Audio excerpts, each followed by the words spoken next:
Buongiorno a tutti, siamo a Borgo Ricco, provincia di Padova, dove stiamo festeggiando con Valentino Cillo un difficilissimo intervento in super bonus 110%.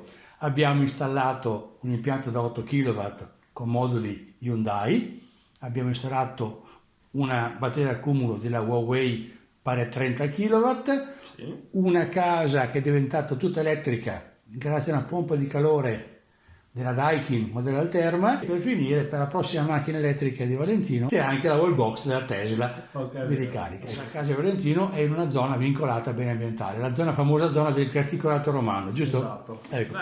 Diciamo siamo partiti bene, nel senso che comunque tutte le carte, il modo in cui è stato presentato questa nuova avventura è stato molto positivo e io l'ho accettato e accolto molto volentieri.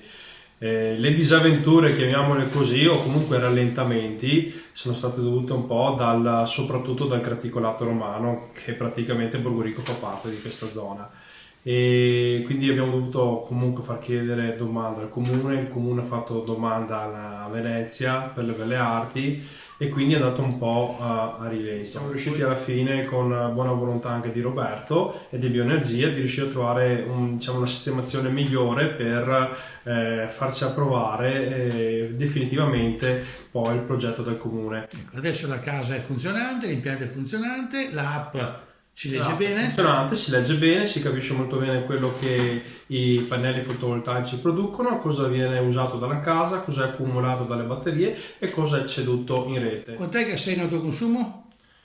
Cos'è? Quasi un mese ormai. Un mese, quindi siamo al mese di aprile, è già un mese che sei in autoconsumo praticamente. Sì, praticamente sì. Che bello, che bello. Soddisfazione. È una soddisfazione, nel senso che comunque, visto anche gli aumenti che ci sono stati nel gas, riuscire a eliminare un'utenza e tenere solo quelle elettriche, perché chiaramente ci sono periodi più lunghi, meno lunghi con il sole, quindi chiaramente poi si deve sempre fare affidamento all'utenza elettrica.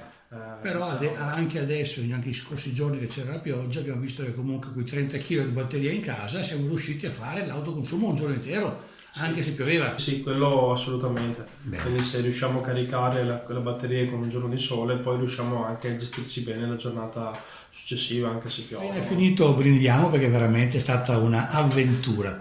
Questa, quando l'ho portata a casa, ho detto ragazzi, è stata veramente bella. Abbiamo messo tutta la nostra buona volontà per arrivare alla fine. Sì, no, devo anche ringraziarti, perché diciamo che ci siamo capiti, siamo andati un po' avanti nonostante le difficoltà che magari potrebbero mettere un po' in affanno, tra virgolette, magari anche dire vabbè, lasciamo stare. Invece ci avevamo creduto e siamo andati avanti, perché comunque il risultato è un risultato importante. Bene, molto bene, ti ringrazio della pazienza e di averci creduto fino alla fine con me. Bene, dai. Valentino, grazie ancora. Ciao.